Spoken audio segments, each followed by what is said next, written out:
Selma, and welcome to my book journey. So today is December 31st, last day of 2024. So just wish you all a very merry, happy New Year's Eve. And so this year is over. It is amazing. I can't believe it. So today I wanted to talk about my top 24 books of 2024. And so I thought, how am I going to rank? Am I going to do like a top 10? Or am I going to do, and then I have so many books that I really love this year. And I thought about, well, this is the year 2024. So how about we do, top 24 books that I loved. And then also Goodreads, I track all my books on Goodreads. And what they've done at the end of the year is they've given us like our top 3 genres. And I'll put that up here. And it was no surprise to me that my top 3 genres were Christian fiction, historical fiction, and fantasy, because those were the top 3 genres I read all year long. So I decided to do, since there were 3 different genres that Goodreads picked out for me, I thought, well, I'll just do 8 books from each category that were my favorites, and then I'll pick one of the 8 to be like my number 1 pick for that genre. So I'm going to have, like I said, I'm going to have historical fiction, I'm going to have my Christian fiction books that I loved, and then my sci-fi kind of fantasy books category. Okay, so that is what I have for you today. I'm going to have to take a sip. And so I'm going to try to keep it as short as possible, but you know me, I love to talk about these books. And some of them I read. There's several on here that I read back in January that have just stuck with me all year long. And I knew once I had read them, I thought, yeah, these are going to be in my top 24 for sure, or top books of 2024. Okay, so where should I start? Let's start with, I'm going to start with historical fiction.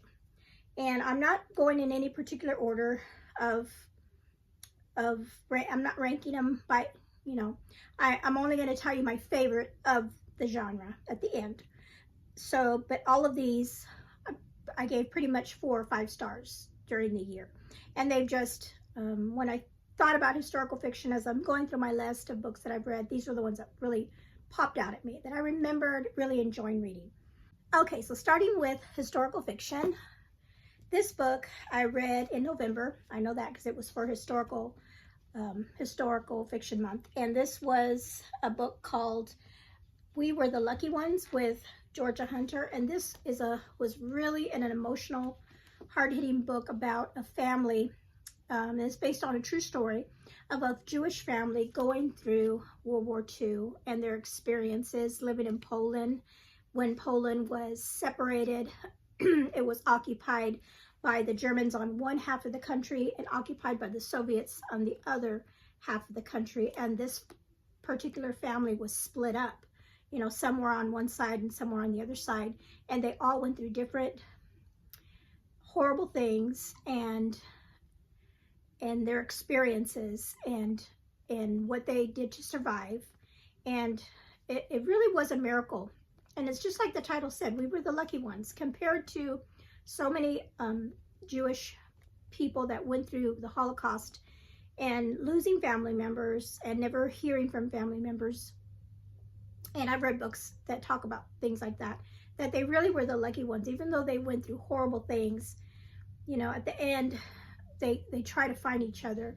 And it really was and the way it was written, it was really powerful, because we have different perspectives of the different family members. And so I really, really enjoyed this one. So that was a top read for a historical fiction of mine this year. Another, I'm going to kind of keep, I think, now that I'm looking at my books, I think all of them, they may all be, well, maybe not, but most of them are going to be World War II. This is another World War II book. This is called Secrets of a Charmed Life by Susan Meissner, one of my favorite historical fiction writers or authors. And it was set during the Blitz. And this story was just incredible, because it was a story of a young woman that's interviewing an older woman let's see, in present day Oxford, England, and she was listening to her, like interviewing her for her story. And the woman's story is her going through surviving the Blitz in 1940, in the 1940s. And she was in England and going through when they dropped the bombs and her getting separated from family and her whole story. It's just, I don't want to say too much because Susan Meissner always puts such incredible like gotcha moments in her books, and you're like, oh wow, you know. So this one is one of those books that when you read it, you're like, oh my goodness. Really great book. Highly recommend this one. Okay, another World War II book that was pretty intense, and you can see I tabbed this one up a bit. And I read this one earlier this year. This one is called All the Light We Cannot See by Anthony Doerr. And this one has been around a long time, and it's like on the top, usually on the top list of World War II books. It was such an emotional read. This one followed two characters, for the most part, a young German boy that was in the German army, and he was very intelligent, and he was in the army as a young person, and seeing what the Nazis were doing and him not agreeing with any of that stuff. But you know, he had to be enlisted, and he was really good at putting together, figuring out how to work radios and things like that, and that's what his job was. And then we have another perspective at the same time, is a young girl who she's blind, and she lives with her father, and they're kind of tasked with a special mission really in this book, and it's their story surviving as Jewish people in this, and they ended up they're in Paris. Well, they started in Paris, and then they went into another city to escape the Nazis coming in. And so their stories are kind of parallel. In the book, you're reading both of their stories, their perspectives, and you know, as you're reading, you're wondering, are they going to meet? Are they somehow their paths going to cross? Because you know, we're seeing both because they were in two different areas, and you're wondering if they are going to meet, and how are their stories going to collide in this book. And there was one character in here that was the thing that happened to him was so horrible, and you know, I cried a lot reading this book. So this one, like I said, it's pretty heavy. There's some things in here that people might not wouldn't want to read, so just make sure you look for any kind of trigger warnings for this book, especially at the end. Okay, a couple more World War II books. This one is a World War II book. This one is one of the ones I read in January. This is by Amy Harmon. This is from Sand and Ash, and this was a really beautiful story. This was World War II, but a perspective of a Jewish girl that was Italian that lived in Italy, and her situation there, and trying to get out of Italy, when all of a sudden people are treating them differently because they're Jewish, and all the new laws that were coming up, like they couldn't have businesses, and they started treating the Jewish people terribly, even though they've been Italian citizens all this time. And this young woman and her family go through that, and then she has a close friend that is not Jewish. He's a Catholic priest that she's grown up and known him since they were children, and their friendship and how he helps her try to find get free and stay safe during that time. It's a really beautiful love story in here as well. Okay, so then another World War II book. You see there's a theme here for me. This one was really good. This one also I read in January, Ruta Sepetys, Salt of the Sea. And I really like the way this book was written. It had really short chapters, and every chapter was a different person's perspective.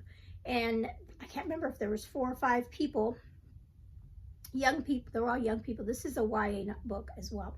And they're headed to they're trying to escape the war. And this is another thing where they have they have the Germans on one side, they have the Soviets on the other side, and they're just trying to make it out, the people that were following these refugees, and they're trying to make it to a ship. And this is also based on a true story.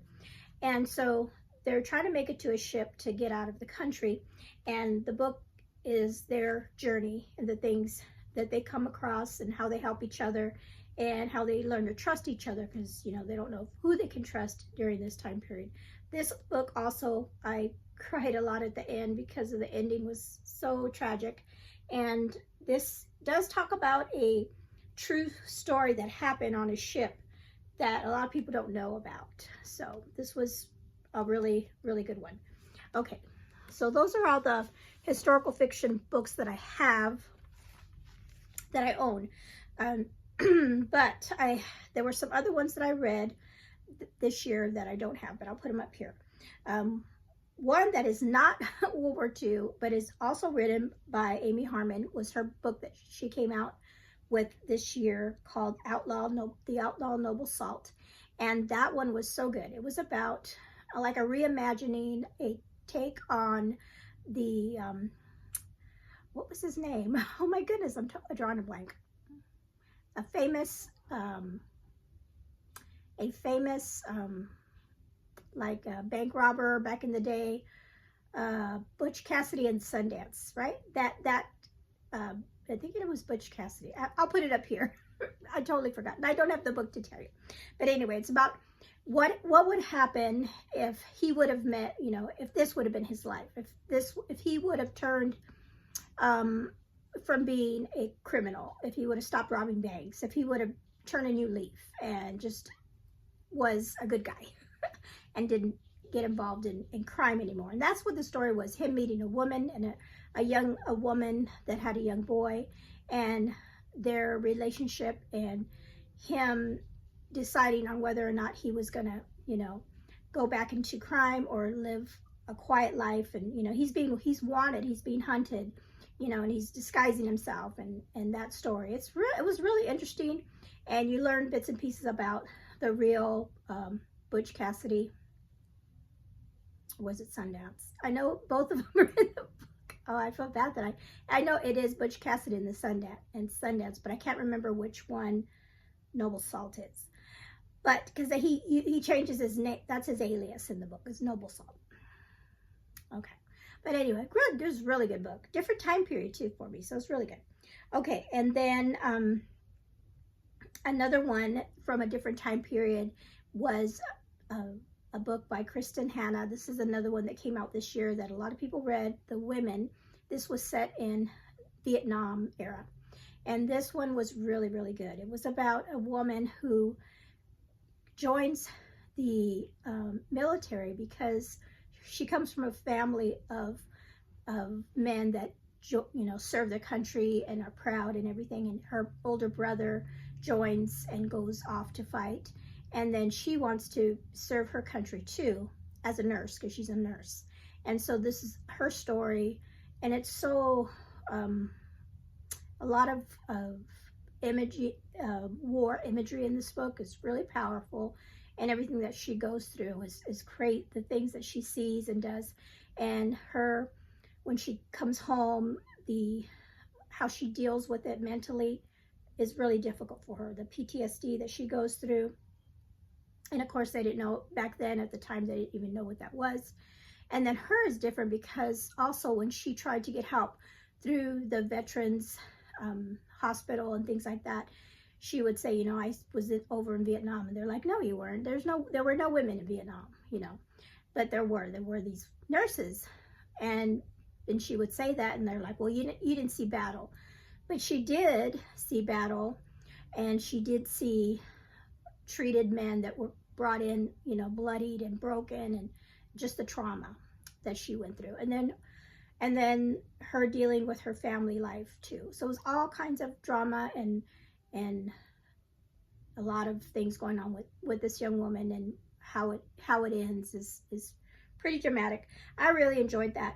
I really enjoyed that book from Kristin Hanna. Okay, So I'm looking at my little list here to make sure I've got them all done. And so, okay, so my favorite historical fiction of the year, no surprise, if you've watched my channel throughout the year, I've talked about this book several times, and that is The Frozen River. And I wish I owned it. I don't. It was a library book that I checked out way back in January. And I knew after I read it, this is probably going to be one of my favorite books of the year. And it was so good. I really want to reread it again. I would love to reread it again. Maybe at the end of the year. Or maybe if I, pick it up, I own it, try to buy it, find it. So good. And since January, I've seen so many other people through the year have read it and really enjoyed it. And so, it is really good. It's really good. The story is about a midwife in the 1700s in the United States. And it's during the winter season. So winter time right now is the best time to read it, I think, if you like to read seasonal books, because you really feel the cold. I mean, the time period and going through that, living that life in that primitive setting. And I think her name was Martha. Is it Martha?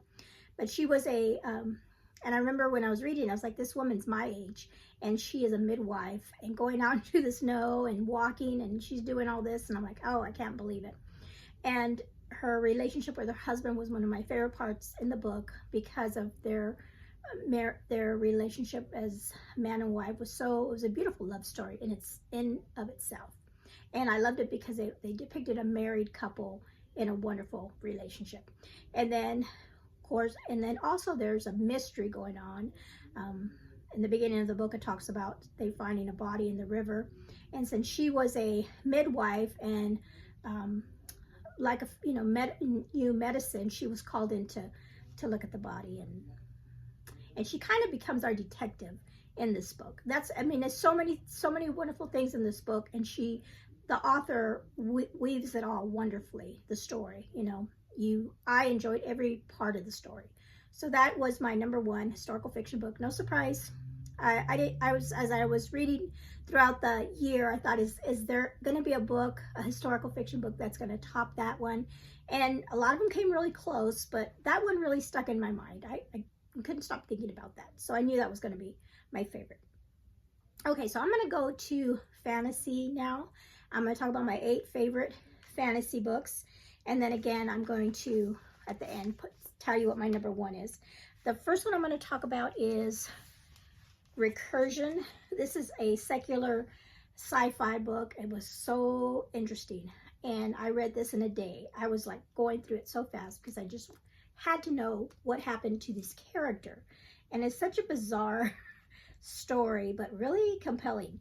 It was about a woman, a neuroscientist, that she is studying I think one of her family members, it might be her, I can't remember offhand if it's her mother or her father, have Alzheimer's, and she's doing studies to help with memory, to help her family.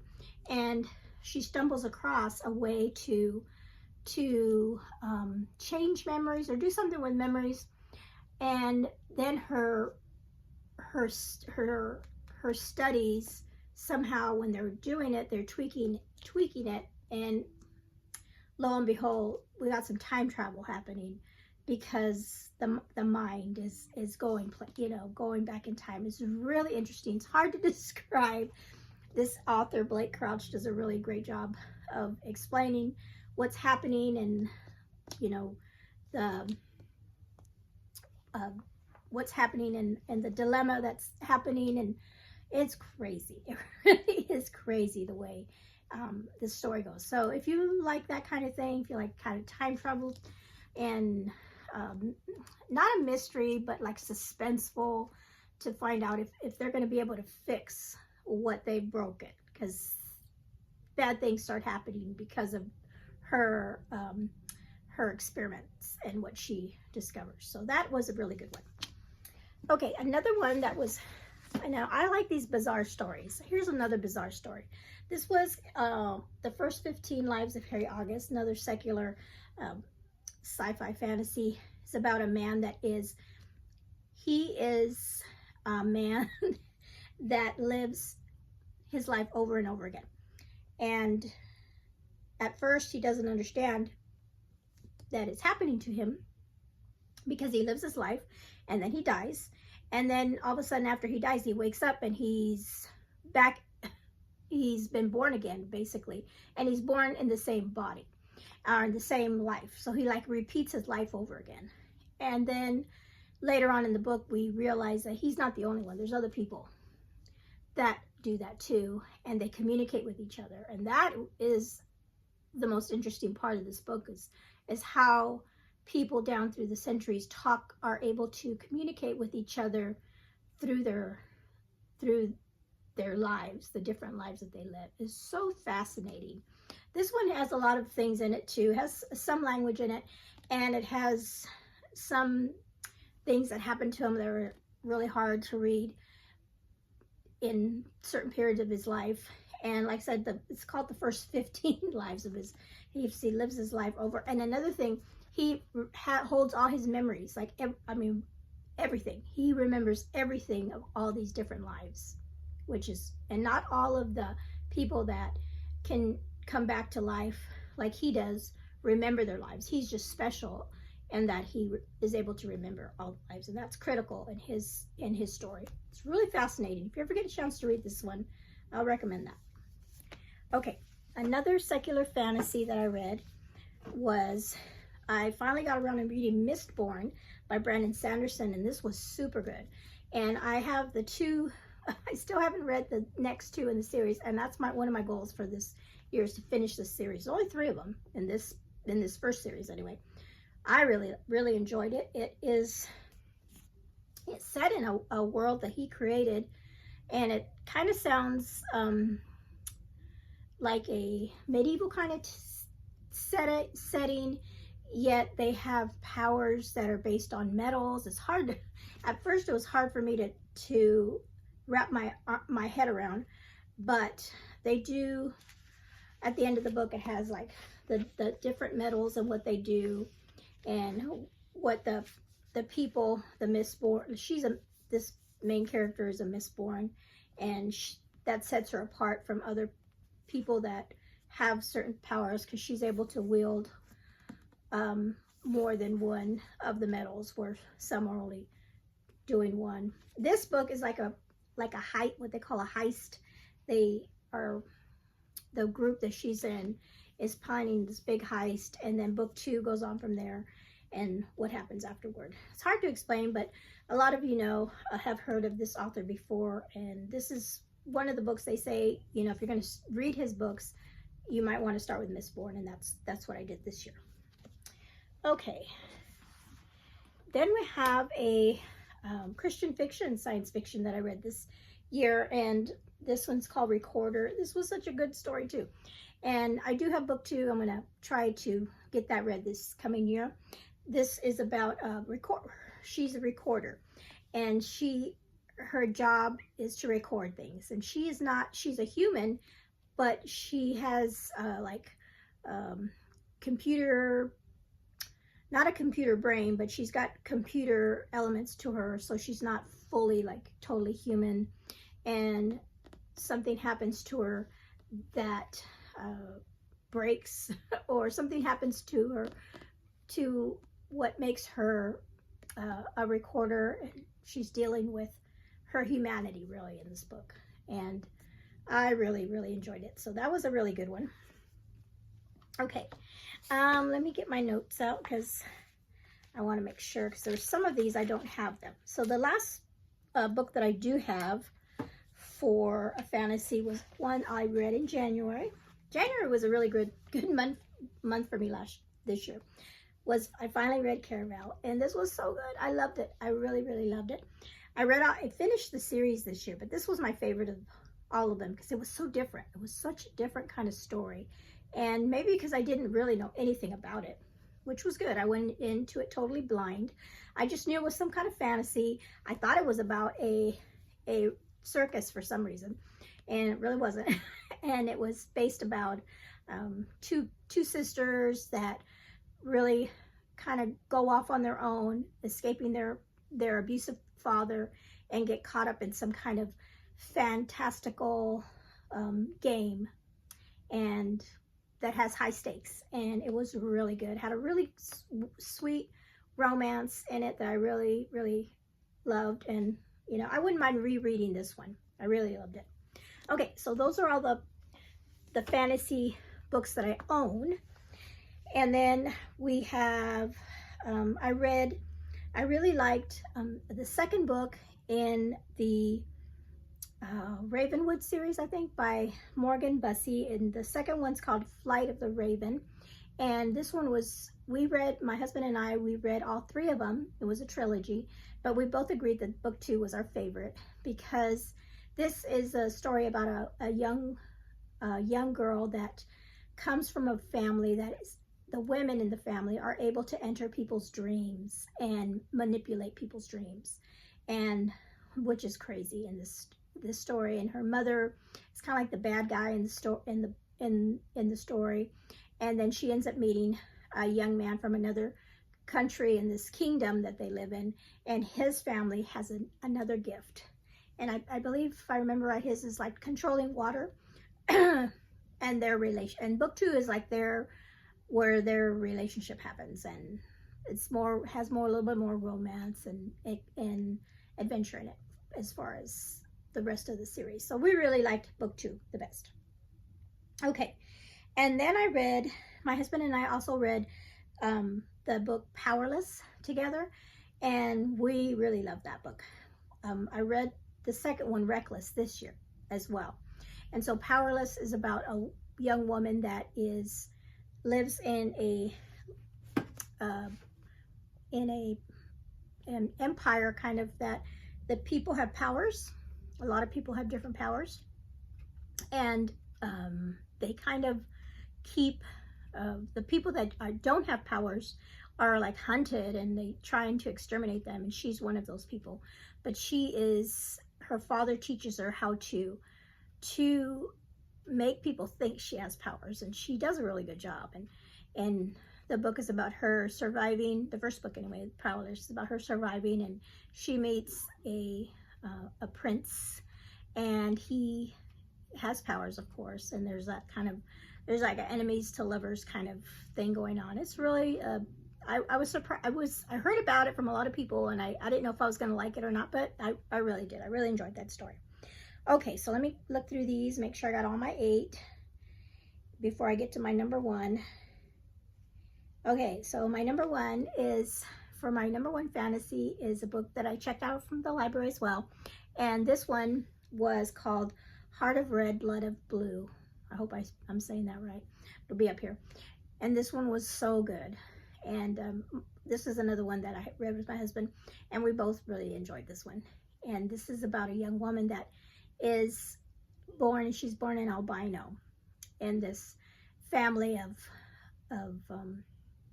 royalty, and she is, you know, they try to hide how she looks because of the albino-ness, and painted her up, cover her hair, and just hide that about her.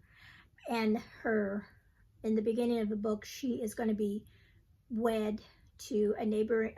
She's going to be betrothed to a young prince from another country, because the king and kings from these different nations want to, you know, have some kind of unity and things. But something really bad happens at the betrothal ceremony, and you just go from there. And it's so good. It was another one I read really fast because it was so interesting. And this is a book that I'm like, is there going to be a book 2? I would love to read another book based in this world, because it was so good. I love the characters, her character, and then she ends up running away at some point because she's going to be married off to somebody else who's not a nice person. And when she runs off, she comes in contact with, you know, years later. Well, it's hard to explain without giving a lot away. But anyway, it's a really good fantasy book. It was really good. Okay, so that was my number 1 fantasy. Okay, I'm going to end the video with my top 8 Christian fiction books. And so the first one I'm going to talk about is The Edge of Belonging by Amanda Cox. This was, I think, my first Amanda Cox book. And this one was was really good. It was about a young girl that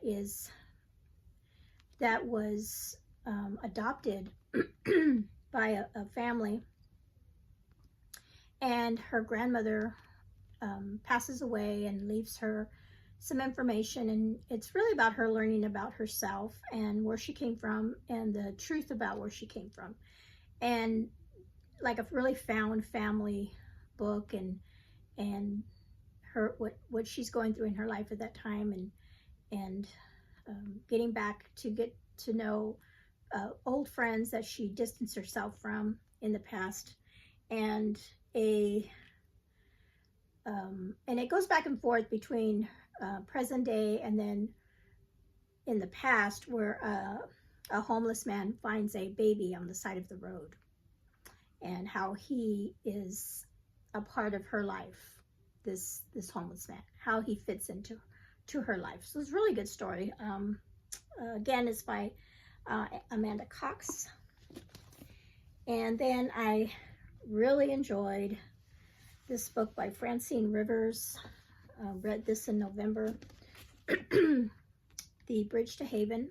This was a real good redemption story of a girl that, because of things that happened to her as a child and the trauma that she suffered, unfortunately, as a teenager, she goes on to make really poor choices, go down a wrong path that leads to more trauma and really broken life. But she writes her books so wonderfully with Christian content, and talks about how, you can have redemption, you can have healing.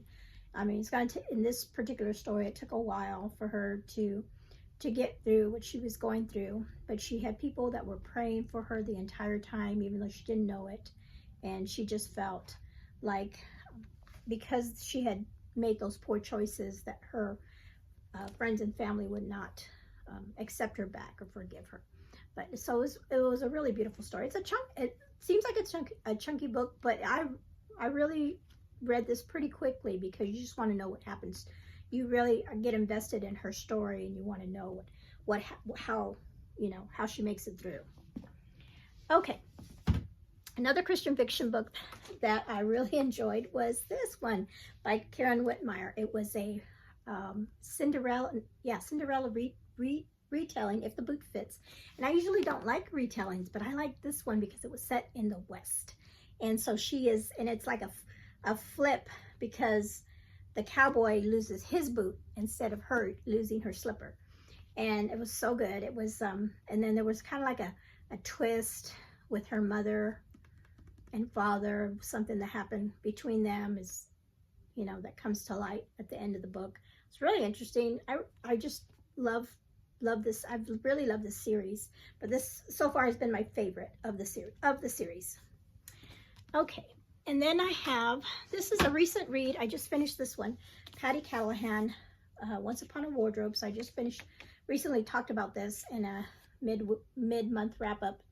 And this is the story about a young girl trying to help her brother who is sick, and by telling him stories, and it has to do with the Lion, the Witch, and the Wardrobe. Really sweet story.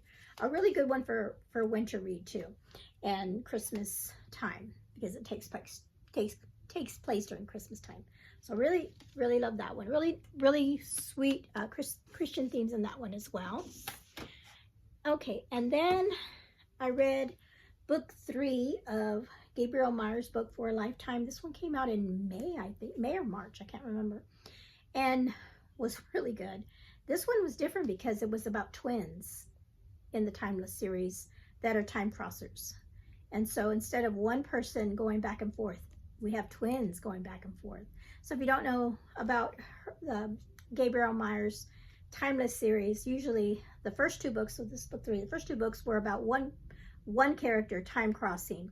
And that means that they live in one time period, and then they go to bed, and then they wake up in a different time period. So they're living 2 different time periods simultaneously. In the book 3, we are introduced to twins that live in 2 separate time periods, and they live in the same time periods together, but together. And so when they both go to sleep in one place, they wake up in another. And this time period is, they live like in where the Salem witch trials in that time period. And then this time period is the 1912, like during the Titanic era, that time period. So this one I really enjoyed. Love that one. Okay. All right, let me see what other ones I have. I read a book called What Happens Next, and I can't remember what the author is, but this one was really good. This one was part of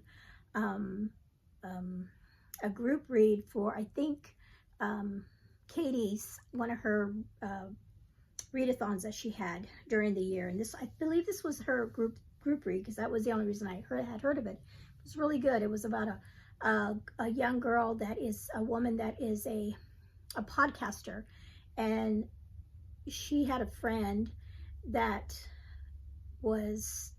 she knew when she was like preteens, and they spent the summer together, and they were best friends. Well, at the end of that summer, her friend went missing, and all this time they never knew what happened to her as a child. And so her family reaches out to her, because she's a podcaster, to see if she could investigate her. She does podcasts that have something to do with that. I can't remember, but they reach out to her because she knew the girl, and then also she knows the area, and if she would investigate that unsolved mystery. And that's what it's about. It was really a different kind of read. It was because you didn't know what was going to happen, like, oh, I don't know if I want to know what happened to this girl that went missing, but it was really good. I did enjoy it. I would like to read more from this author. Okay, and then I read Born of Gilded Mountains by Amanda Dykes, and I read that one in November, and that was a really good book about friendship and a couple young girls that were pen pals at one point in time, and then they get separated, or their writing stops, and I won't say why, and then what happens afterwards. And that one also has a story that has to do with like a hidden treasure and trying to find it in the mountains of Colorado. I really love this story. It was really beautifully written, and a wonderful story. So that was that one. I don't have that one either. That was also a library book. Okay, so I think that is all of them. And so my favorite Christian fiction of the year, I ended this one I just read in November as well, and that was book 4, Gabriel Meyer, her book 4 in her Timeless series, and this was so good. And I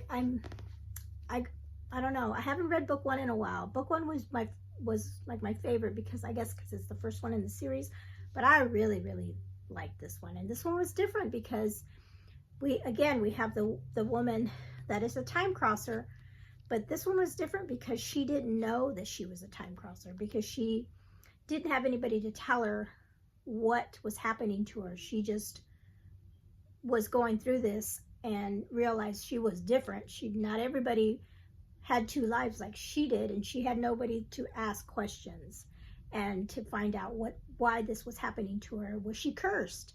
And her time periods were like the pirate era, 1700s, 1727, and then 1927. So 200 years apart, her lives. And she had